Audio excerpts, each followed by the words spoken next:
Assalamualaikum warahmatullahi wabarakatuh. Perkenalkan, nama saya Hijrianto Priyatono, NIM T400 160 127 dari Fakultas Teknik Program Studi Teknik Elektro angkatan 2016. Di sini saya akan menjelaskan tentang penelitian tugas akhir saya yang berjudul Analisis Kendali Lingkar Tertutup Kecepatan Motor DC dengan DC Chopper. Sebelum memasuki pembahasan, pertama-tama saya akan menjelaskan sedikit tentang apa itu motor DC. Motor DC merupakan sebuah mesin yang memanfaatkan induksi elektromagnetik untuk mengubah energi listrik menjadi energi mekanik, sehingga menimbulkan gerakan berputar. Motor DC banyak digunakan di industri dikarenakan kontrol kecepatannya dapat disesuaikan dengan kebutuhan pengguna. Salah satu cara untuk mengendalikan kecepatan motor DC ini adalah dengan cara memvariasikan tegangan DC dengan menggunakan DC chopper. DC chopper sendiri merupakan suatu perangkat elektronik daya statis yang mengubah tegangan masukan DC yang nilainya tetap menjadi tegangan keluaran DC yang nilainya dapat diubah-ubah.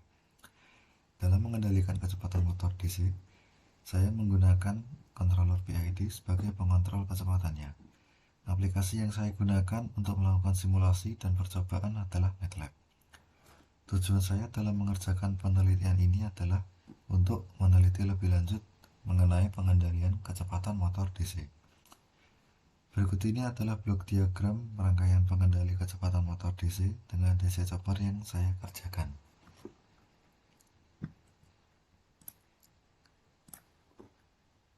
Berikut adalah parameter dari masing-masing komponen.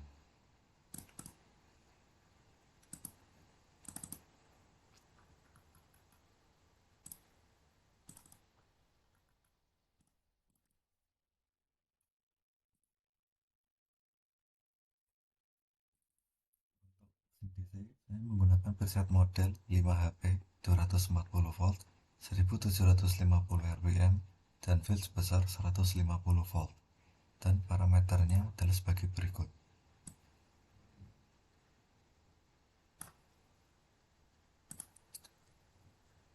Slider gain sendiri ini merupakan kecepatan referensi, dan ini adalah nilai P, I, dan D. Untuk nilai default dari PD sendiri yakni adalah sebagai berikut.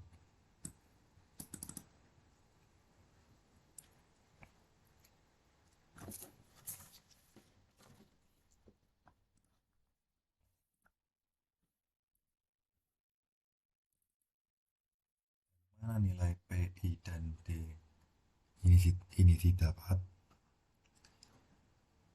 Nilai ini didapat dengan cara menggunakan transfer function dari parameter motor DC. Rumus transfer function sendiri yakni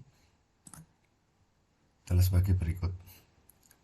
GS sama dengan omega S per VAS sama dengan K per LMS ditambah RM dikalikan CS ditambah B ditambah K kuadrat.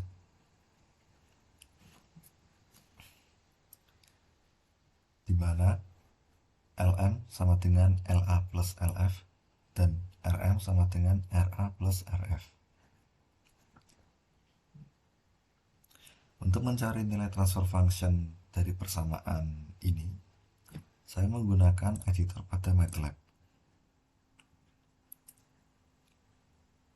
Kemudian, saya masukkan parameter-parameternya kurang lebih adalah sebagai berikut.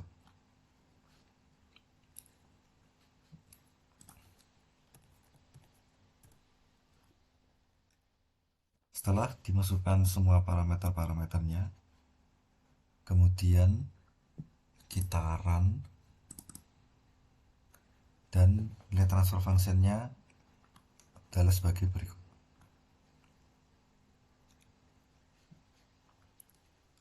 Kemudian untuk menentukan nilai P, I, dan D, kita perlu melakukan penyetelan pada PID dengan menggunakan PID Tanner pada MATLAB. Caranya adalah lainnya kita impor dari transfer function tadi. Kemudian tipenya kita ubah ke PID dan reset design. Kemudian show parameter dan diperoleh nilai KP, KI, dan KD referensi dengan parameter performance dan robustness adalah sebagai berikut. Setelah itu kita ekspor ke transfer function, kemudian oke.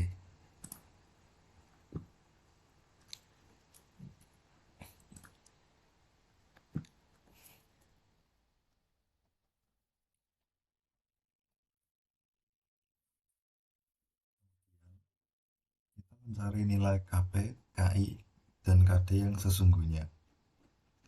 Sebelum itu, dalam menentukan nilai KP, KI, dan KD, perlu diperhatikan parameter lainnya seperti settling time dan overshoot. Karena pada kenyataannya, controller dengan respon yang cepat dan overshoot yang kecil lebih disukai daripada controller dengan respon yang lambat tetapi overshootnya nol. Kembali lagi ke rangkaian PID, kemudian tone,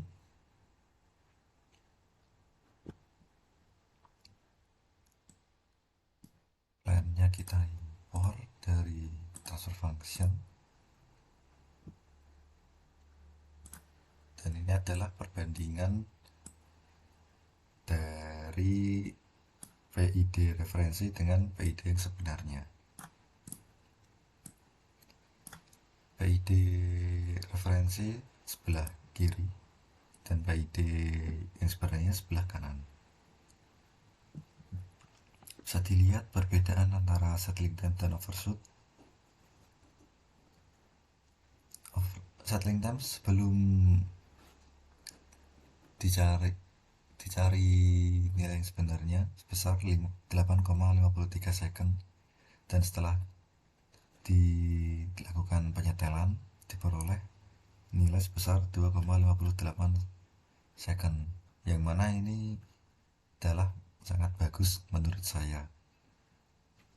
Dan overshootnya sendiri sebelum penyetelan yakni 7,11%, dan setelah dilakukan penyetelan adalah sebesar 1,53%, dan ini juga bagus menurut saya. Kemudian kita close. Oke, dan ini adalah nilai PID yang sebenarnya. Selanjutnya dilakukan percobaan-percobaan setelah mengetahui nilai dari PID yang sebenarnya. Pertama, saya menggunakan kecepatan referensi sebesar 100 dengan beban sebesar 0.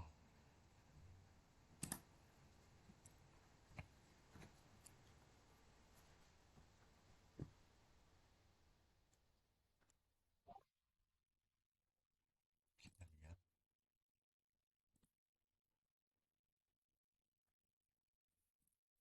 ini adalah bentuk gelombangnya dalam scope.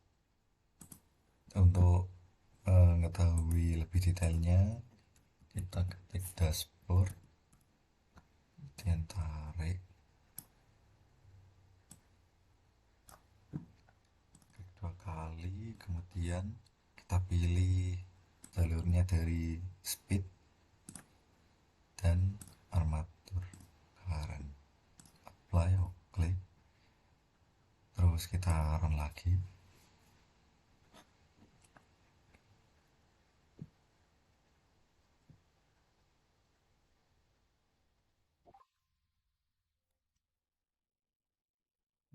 Ini adalah bentuk gelombang yang sebenarnya.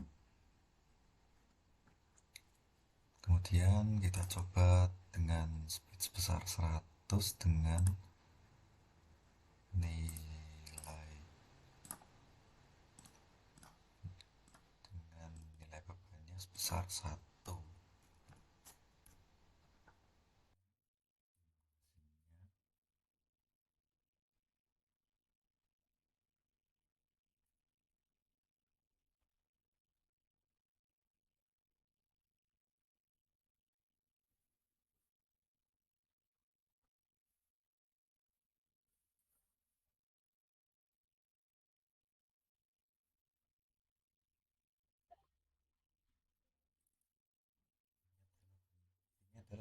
berkembang di dashboard, di scope maksudnya.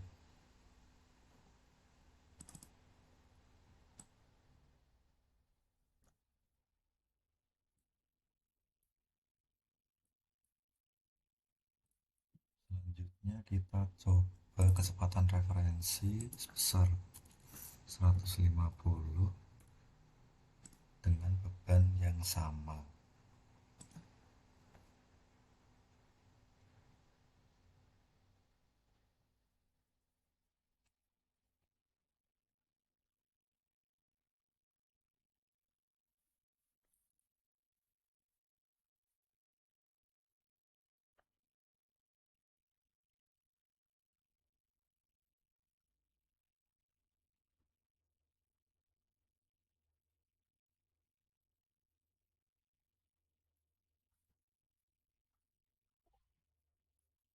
Kita bandingkan dengan yang ada di scope, kurang lebih seperti ini.